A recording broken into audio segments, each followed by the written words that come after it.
Hello friends, नमस्कार। आज हम लोग देखेंगे ऑक्सिलरी कंट्रोल सर्किट के बारे में। ऑक्सिलरी कंट्रोल सर्किट के पहले पार्ट में हमने देखा कंप्रेसर कैसे क्लोज होते हैं, कंप्रेसर के कॉन्टेक्टर कैसे क्लोज होते हैं और कब ओपन होते हैं और क्या क्या काम होते हैं। आज हम लोग देखेंगे कि हमारे ब्लोअर किस तरह से चलते हैं, उनके कॉन्टेक्टर कैसे क्लोज और ओपन होते हैं। तो हम लोगों ने देखा था ऑक्सिलरी कंट्रोल सर्किट के लिए रिले Q100 लगाई गई है। जब हमारा डीजे क्लोज होता है तो ये इसका एनो इंटरलॉक इस पर लगा रहता है, तथा जब हमारा अर्नो चल गया, अर्नो चलने पर C118 जब हमारा ओपन हो जाता है तो C118 का NC interlock, normally close interlock ये बैठा रहता है। तो ये हमारे दोनों इंटरलॉक बैठ गए और हमारी Q100 इनर्जाइज रहती है। Q100 के दो इंटरलॉक, एक कंप्रेसर की ब्रांच पे सर्किट में और एक ब्लोअर्स के सर्किट में क्लोज हो जाते हैं। कंप्रेसर के सर्किट को हम लोग देख चुके हैं, अब देखेंगे हम लोग ब्लोअर के सर्किट को। HVRH की पोजीशन 1 और 3 पर, 0 और 2 पे नहीं, सिर्फ 1 और 3 पर हमारा सप्लाई मिलती है C107 को, और C107 हमारा इनर्जाइज हो जाता है। C107 इनर्जाइज होने के बाद अब C107 इनर्जाइज हो गया। C107 का इंटरलॉक, एक इंटरलॉक ये यहाँ पर बैठ जाता है। C107 का एनो इंटरलॉक QTD 105 की ब्रांच पर लग जाता है। QTD 105 की ब्रांच पर इंटरलॉक लगने से हमारी QTD 105 इनर्जाइज हुई, जो 5 सेकंड की टाइम डिले रिले है। उसके 5 सेकंड बाद में इसका इंटरलॉक QTD 105 का हमारा कहाँ पे लगा है, ये QTD 105 का इंटरलॉक C105 और QTD 106 दोनों पे कॉमन लग जाता है। कॉमन इंटरलॉक C105 पे और QTD 106 पे लग जाता है। तो 5 सेकेंड बाद हमारा C105 क्लोज हो जाता है और MBMT1 चल जाता है। यानी MBRH चलने के 5 सेकेंड बाद QTD 105 के इंटरलॉक C105 की ब्रांच पे लगा और हमारा MBMT1 चालू हो गया। साथ ही उसका इंटरलॉक QTD 106 की ब्रांच को भी जोड़ता है, जिससे QTD 106 इनर्जाइज हो जाती है रिले, और QTD 106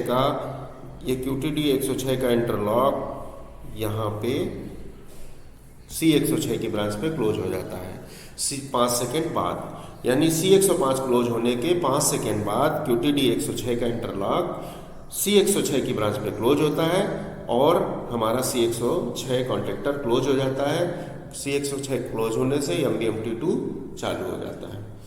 इस तरह से हमारा LVMT क्लोज करते ही सबसे पहले MBRH चला, इसके बाद में MBRH चला।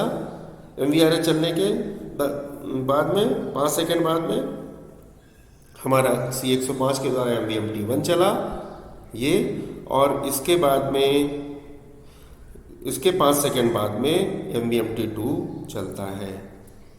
ठीक है, इस तरह से हमारा ऑक्सिलरी काम करती हैं।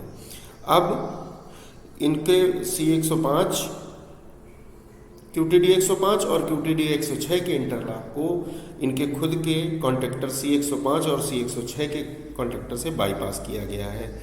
ये यहाँ पे देखिए बाईपास किया गया है, ये और ये, कि अगर जब एक बार हमारा C105 क्लोज हो जाएगा तो इसका खुद का एनो इंटरलॉक यहाँ लग जाएगा और ये उसके द्वारा सप्लाई मिलती रहेगी कंटिन्यू।